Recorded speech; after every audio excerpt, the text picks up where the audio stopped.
Hello and welcome to this videocast and podcast for subscribers to davidicke.com. Well, you see all the media that we've got, all the newspapers, television programs, radio, a lot of it. And you see all the information that is constantly circulating. And virtually all of it is that information. It's the little picture. It's what's the latest Trump tweet, or someone on Facebook going, "Oh, I'm just going to make some hot dogs," and people get so pulled into the twigs, if you like, that the forest is never not even seen, but even considered, not least by the vast overwhelming majority of the media. So why aren't we asking the big questions that will give us the big answers? Like, what is reality?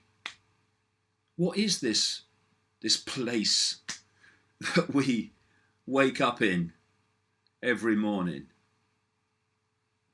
What's it all about? Where does it come from? And when you delve into these questions, like I say, answers to what seem to be insolvable problems start to become clear.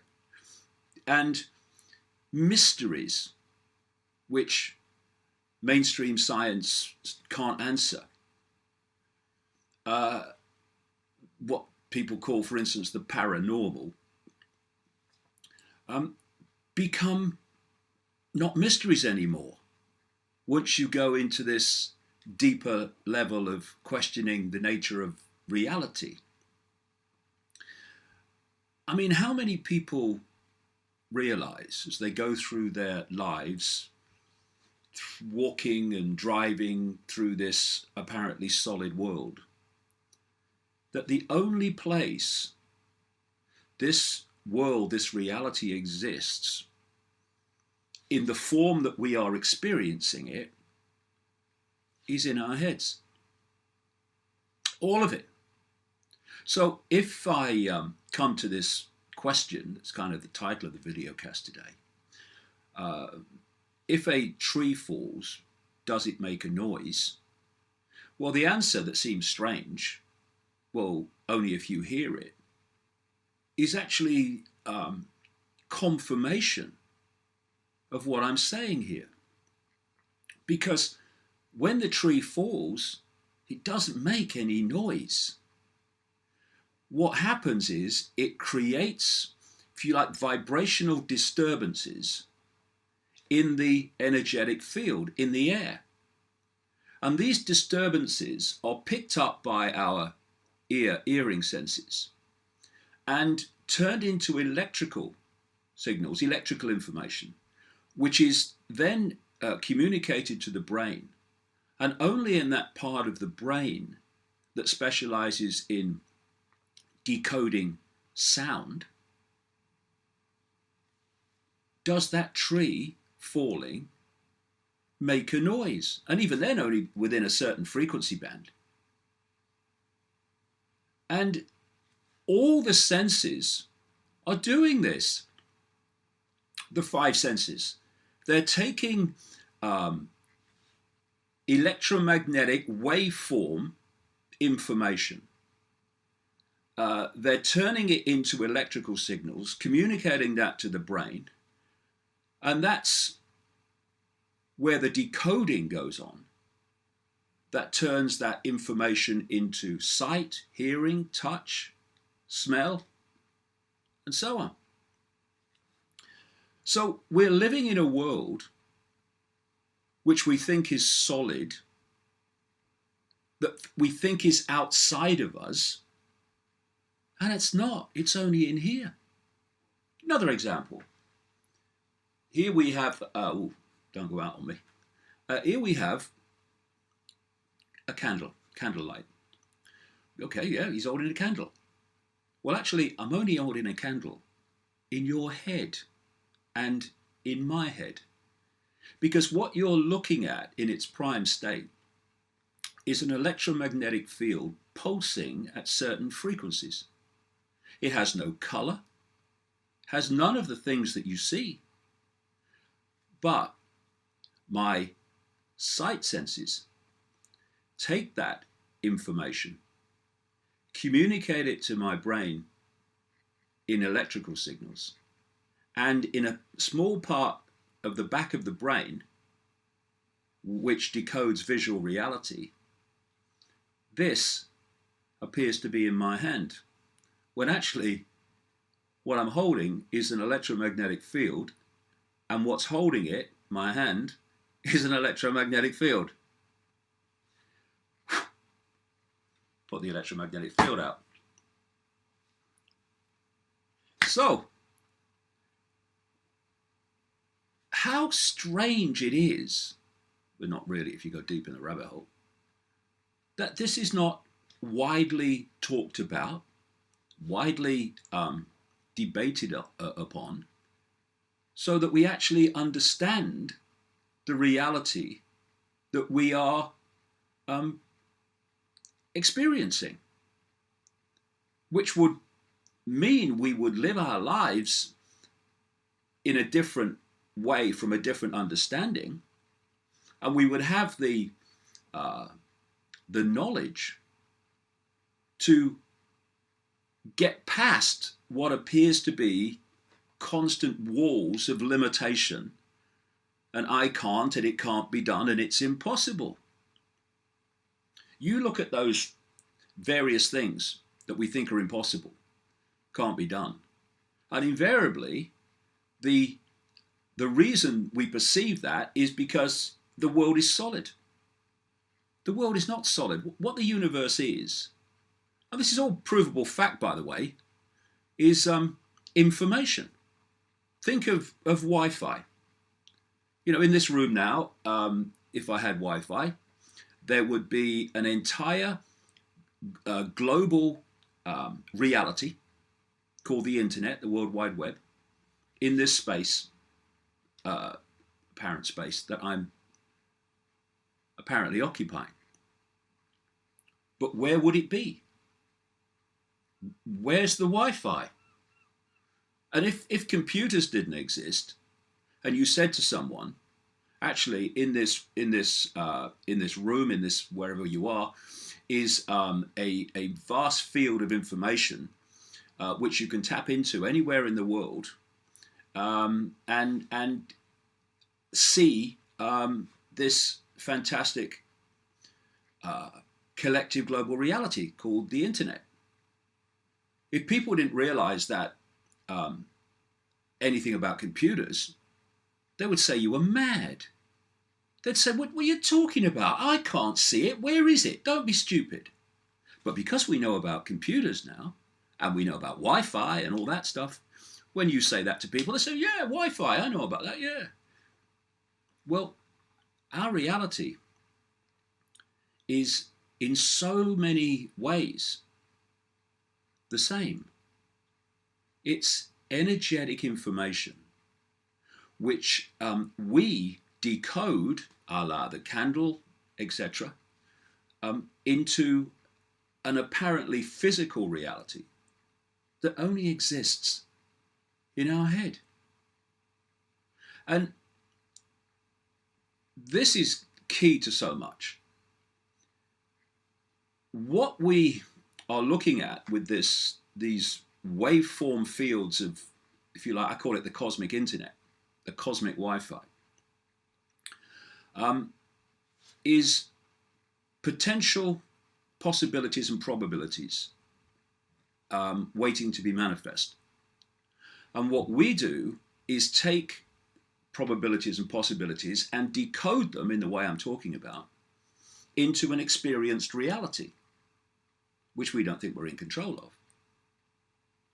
And what makes us pull this possibility or probability into experienced reality, or this one, is our perceptions.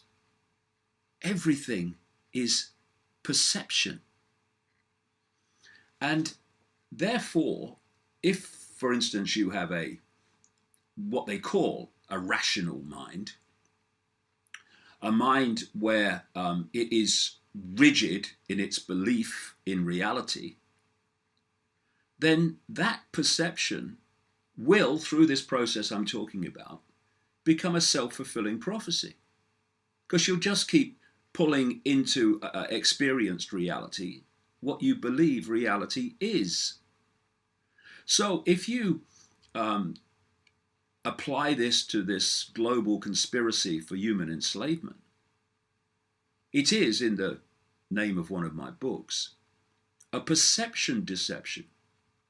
All our lives, from cradle to grave, we are downloading from the system through education and science and medicine and all these things, media. We are downloading a version of reality, which I call the postage stamp consensus. And thus, because our perceptions dictate what we bring into apparently physical reality in here, what we bring into reality in here is in line with the postage stamp consensus, what people call normal. And there's this idea, you see, that to understand reality in its deepest sense, you need a scientific mind. Ooh. No, you don't. Actually, that's the last thing you need. You don't need a scientific mind to understand reality.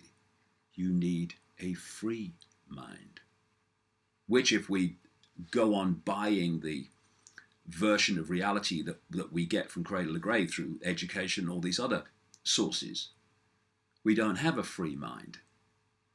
We have a programmed mind playing out a programmed sense of reality.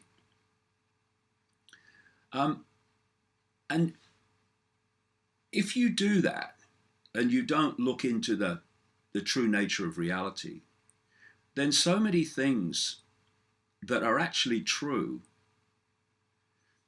you dismiss as crazy. See, one of the things that I get laughed at about, couldn't give a shit, is that I talk about the fact that what is called shape-shifting is possible and actually is happening in certain particular genetic lines. In other words, information lines.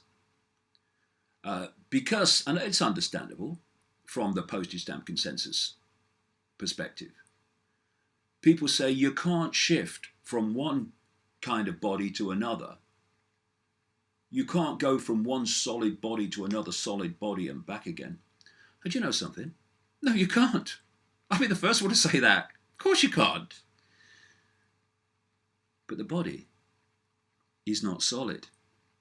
It's an energetic field, which we are also, through, if you like, mind, manifesting as the illusory, physical we think we are occupying. And so shape-shifting is not a solid body to a solid body. It's an energetic field to another energetic field. When we talk about hybrid bloodlines, what we're talking about really is hybrid information fields. And when you switch from one to the other, the observer, creating the physical experience in their head, apparently sees a solid body shift to another solid body. But that's not what's happening. It's all where shape-shifting takes place in terms of apparent solidity is in your head. And then, people might say, again, it's completely understandable. Well, if everything's just energy and just information and not solid, then why can't I walk through this wall? Why, when I bang my shin on a chair or something, why does it hurt? Well, this solid against solid illusion, which one can't pass through the other, that is not solid against solid. That is an electromagnetic field of a certain type, resisting an electromagnetic field of another type. And by the way, when you bang your shin on the chair, you only say ouch when a signal has been sent from the point of impact to your brain, and your brain decodes it into ouch.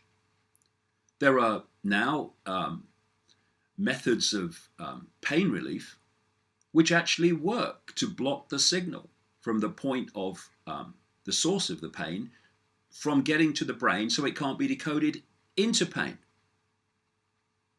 It's all an illusion. And what we are living in, and now more and more, at least cutting-edge scientists with some kind of mind of their own, are now going down this road because it's so obvious. We live in a holographic reality, which appears to be three-dimensional, appears to be solid, as the best holograms are, even what we make in this reality. And those holograms are not outside of us. Those holograms are actually created by the brain from information received. And it's been constructed, this reality. It's not happened by accident. I mean, I love it. The foundation of scientific orthodoxy is still that all this came by accident out of something they call the Big Bang. This, they say I'm freaking mad. This, we are told, is when everything was in a tiny, tiny speck, what they call the singularity. And suddenly, boom, it exploded. And from this massive explosion came time, space, both illusions, by the way, time, space, planets, all of it, stars. As one critic of the Big Bang said, give me one free miracle and then I'll explain the rest. We live in a construct. And more people, even some in the mainstream now, increasingly in the mainstream, particularly in the areas of technology, are seeing that actually we live in some kind of simulation. We do, and that brings about something else. A simulation must have been created by some intelligence. And there was a NASA scientist recently who came out and said that, in his opinion now, after looking at this year after year, we live in a digital hologram. And it is digital on one level, but in its prime state, it comes from waveform information, which we decode into the holographic reality. And talking of constructing, there are in excess of 200 different aspects of the solar system and reality as it works, which, if they were just a fraction different to what they are, just a smear, none of this would exist. Life as we know it wouldn't exist. Just a tiny difference. If the moon was just a bit further out or just a bit closer, life on Earth would be vastly different. And all this is an accident. As someone said, for all this to be an accident is to believe that a hurricane could blow through a scrapyard and assemble a jumbo jet. It's ridiculous. And then you come to these two, beliefs that appear to define our reality. You know, the reality in our head. And that's time and space. Neither of them are real. They're just part of the construct. You look into the night sky and you look at those stars, all those light years away and fantastic numbers of distance away. And oh, it's so massive. The only place that sky exists in the form that you're seeing it is in a tiny part of your brain, decoding visual reality. So what happened to space? And then you look at time. There is no time. There is only the illusion of time. There is only the perception of time. Well, no, there's a past and there's a present and there's a future. All right. I say there is only the now. One now in which all exists. But the way we decode information in that now, where we assemble it in here, makes us think that we're going through a process, a sequence of passing from past through present to future. So let's look at it. When you're thinking of the past,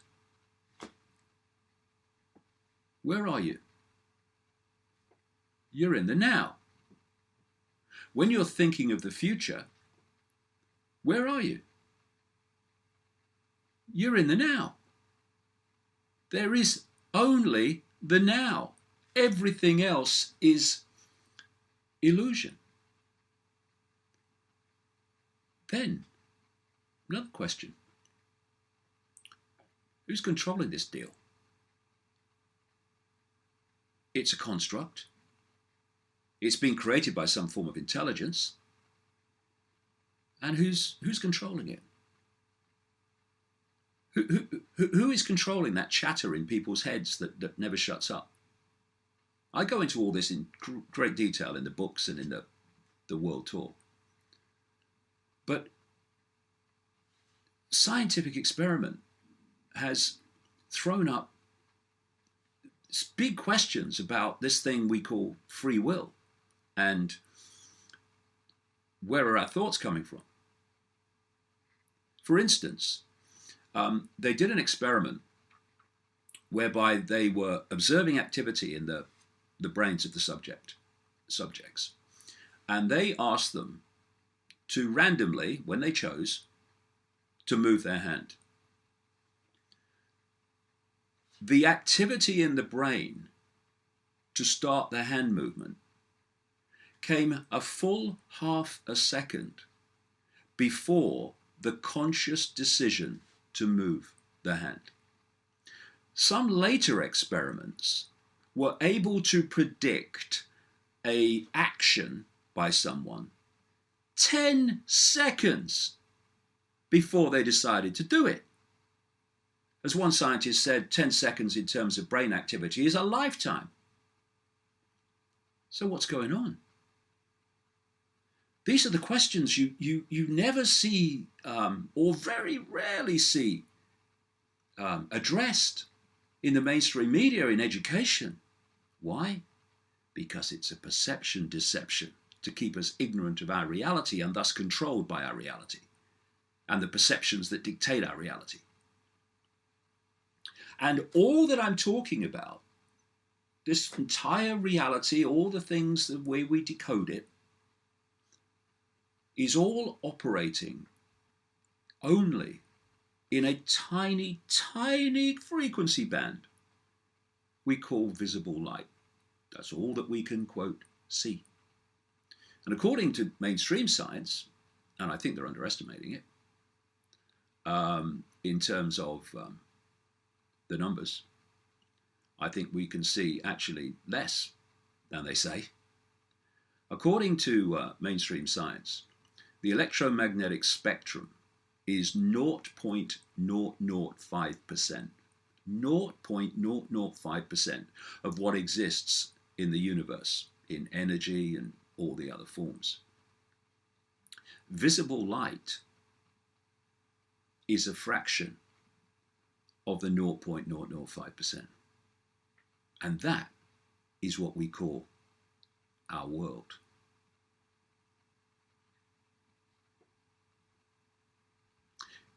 Here's a sobering thought.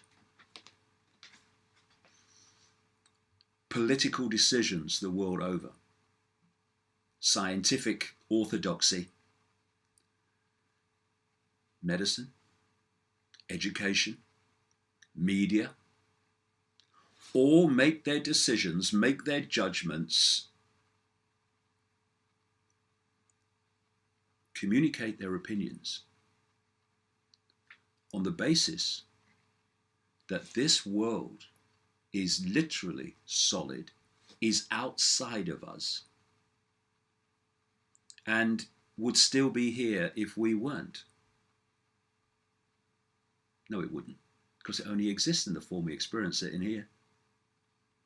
So when you think that decisions and opinions and certainties that dictate the reality of this world and the reality perceived by the vast overwhelming majority of the people is actually based on a complete freaking illusion of what we're actually experiencing. No wonder the world's a bloody madhouse. How could it not be? And the point is, there is a force, that which created this reality, which doesn't want us to know the nature of the reality we're experiencing, so we continue generation after generation to be imprisoned by it. That's why you so rarely see any of this stuff discussed or highlighted in the mainstream. And I do hope that in 2017, more and more people start to look at this, start to question, start to address these things about the nature of reality. Because this is the knowledge that will set us free of the program.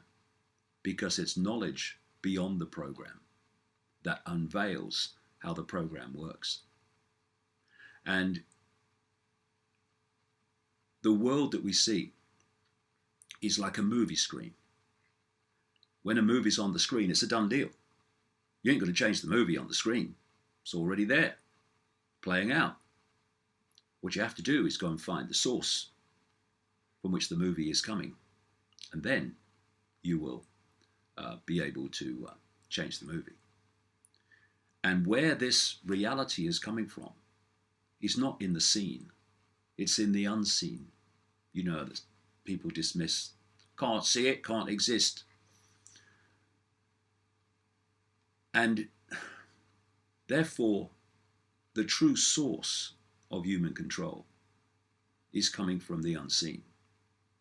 And the way that we remove that control and set us free by setting our perceptions free is by understanding where it comes from and how. And like I say, I do hope in 2017 we move beyond, have you seen that latest Trump tweet, to what the hell is this place? What is reality?